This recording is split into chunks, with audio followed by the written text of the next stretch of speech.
guys, and welcome to Bendy Pixie Flexibility. Today we're going to talk about the handcuff drill. So, you're going to start on your belly with your hands in front of your head.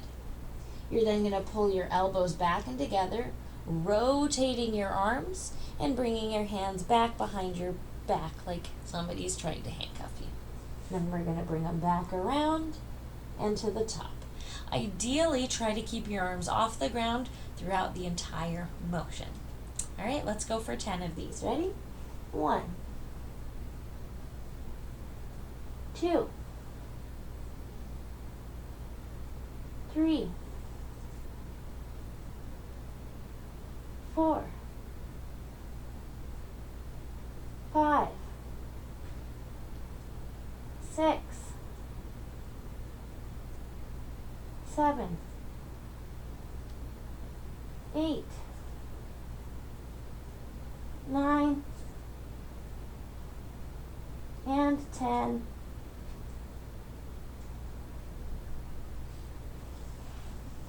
All right, there you have it, the handcuff drill. I hope that helps. We'll see you guys next time.